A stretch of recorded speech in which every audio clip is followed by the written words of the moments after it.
Évangile de Jésus-Christ selon saint Jean, au chapitre 5, des versets 1 à 16. À l'occasion d'une fête juive, Jésus monta à Jérusalem. Or, à Jérusalem, près de la porte des brebis, il existe une piscine qu'on appelle en hébreu Bethzatha. Elle a 5 colonnades, sous lesquelles était couchée une foule de malades, aveugles, boiteux et impotents. Il y avait là un homme qui était malade depuis 38 ans.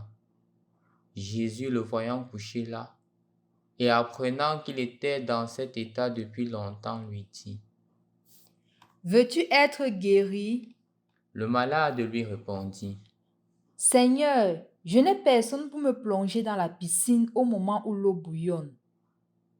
Et pendant que j'y vais, un autre descend avant moi. » Jésus lui dit: Lève-toi, prends ton brancard et marche. Et aussitôt l'homme fut guéri. Il prit son brancard, il marchait. Or, ce jour-là était un jour de sabbat. Les Juifs dirent donc à cet homme que Jésus avait remis sur pied: « C'est le sabbat. Il ne t'est pas permis de porter ton brancard. » Il leur répliqua: « Celui qui m'a guéri, c'est lui qui m'a dit: prends ton brancard et marche. » Ils l'interrogèrent: Quel est l'homme qui t'a dit: prends ton brancard et marche? Mais celui qui avait été rétabli ne savait pas qui c'était. En effet, Jésus s'était éloigné car il y avait foule à cet endroit. Plus tard, Jésus le retrouve dans le temple et lui dit: Te voilà guéri, ne pêche plus. Il pourrait t'arriver quelque chose de pire. L'homme partit annoncer aux Juifs que c'était Jésus qui l'avait guéri. Et ceux-ci persécutaient Jésus parce qu'il avait fait cela le jour du sabbat. Au nom du Père et du Fils et du Saint-Esprit. Amen. Loué soit Jésus-Christ. En ce jour, nous continuons notre méditation sur l'évangile de Jean.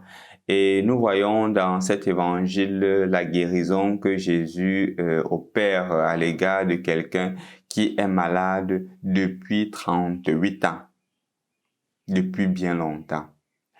Et ce qui est davantage marquant, c'est l'attitude que Jésus a à l'égard de ce malade-là. Jésus a une attitude tout à fait particulière. Jésus a un regard plein d'amour à l'égard de ce dernier, au point où Jésus vient l'aider à se relever de sa situation. Jésus n'est pas en train de le condamner, mais Jésus comprend sa difficulté. Chers frères et sœurs dans le Christ, parfois on pourrait se demander, parce que quand Jésus vient lui dire « Veux-tu être guéri ?» il ne dit pas oui. Il dit « Je n'ai personne ». Il se met à pleurer. Il se met à se plaindre. Il se met à avoir une attitude alarmiste. Et ayant l'attitude alarmiste, parfois on se met à dire que mais celui-ci-là, il est seulement en train de se plaindre. Il ne voit pas le bon côté des choses. Mais ce n'est pas aussi facile de voir le bon côté des choses quand on vit 38 ans dans une situation. Et vivant 38 ans dans une situation, parfois on se contente et on embrasse cette situation-là pour ne pas se casser ou se briser. Et je crois que c'est l'attitude que le paralysé a eue dans l'évangile d'aujourd'hui. Il s'est contenté. Il a pensé à un certain moment qu'il n'y a plus d'espoir pour lui. Il n'y a plus de possibilité qu'il retrouve la santé. Et donc, il ne peut que rester devant la piscine, voyant le désir de guérir et se limiter à ce désir parce que la réalité n'arrive pas puisqu'il n'y a personne pour le jeter dans la piscine. Chers frères et sœurs dans le Christ, je voudrais ouvrir une parenthèse en rapport avec cette situation. Parfois aussi, nous ne croyons pas en la conversion de certaines personnes. Parfois, nous disons, celui-ci ne peut pas changer. Depuis, il est toujours comme ceci. Parfois, nous vivons même avec nos époux, nos épouses, avec nos parents, et nous nous plaignons de leur attitude. N'oublions pas que quand on a une attitude, un comportement, avec lequel on a vécu pendant 20 ans, pendant 36 ans. Ce n'est pas aussi facile avec une plainte de pouvoir changer cette attitude-là. Ce n'est pas aussi simple avec un caractère, un geste de pouvoir changer cette attitude-là. Cela demande un effort substantiel. Et de ce fait, l'effort qui est demandé, c'est l'attitude que Jésus a. L'attitude de la proximité, l'attitude de l'encouragement, l'attitude de la possibilité de se relever sans toutefois condamner la personne. Faut voir à la personne que tu vois, tu as encore des possibilités. Lève-toi.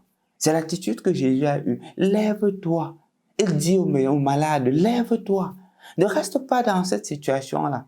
Il se lève pourquoi? Parce qu'il a vu en Jésus un regard d'amour, un regard d'attention. Il a vu que Jésus ne lui demande pas seulement de se lever et de se mettre à côté. Jésus l'aide à se lever. Il croit que Jésus est là avec lui pour le soutenir.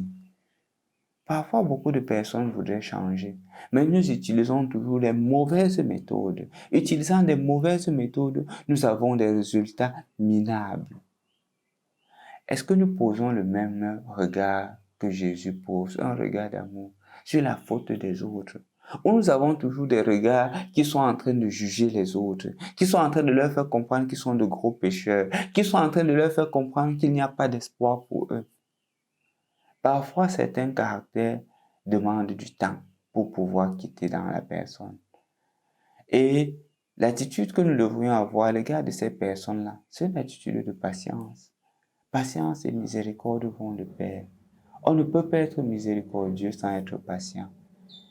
Je prie pour toi aujourd'hui, qui peut-être a en face des personnes qui depuis longtemps ne changent pas. Tu es en train de leur demander de changer leur caractère, ils ne changent pas. Peut-être tu es déjà en train de te décourager. N'oublie pas que Jésus a compris le malade qui a souffert pendant 38 ans. 38 ans au point où le malade a fait sienne sa situation. Peut-être celui aussi à qui tu es en train d'adresser cela est aussi en train de faire sien cette situation qu'il est en train de traverser. Et Jésus te demande aussi d'avoir un regard de miséricorde à son égard. Une autre attitude qui est aussi proposée, c'est peut-être que c'est toi aussi qui es en train de traverser les moments difficiles. Peut-être tu as traversé tellement de moments difficiles que tu t'es dit qu'il n'y a plus d'espoir, que le système est trop fort, qu'il n'y a plus d'issue que de vivre dans ce système-là, bien que tu sois conscient que c'est mauvais.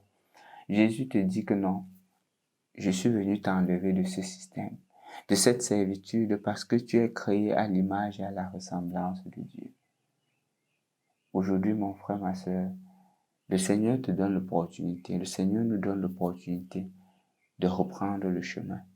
Reprenons le chemin avec foi, avec confiance en Dieu et sortons de notre boue parce que ce n'est pas là que le Seigneur nous veut. Le Seigneur nous veut dans le champ de la mission et non dans les lieux où on se lamente, où on pleure et il n'y a pas de possibilité de vie. Au nom du Père et du Fils et du Saint-Esprit. Amen.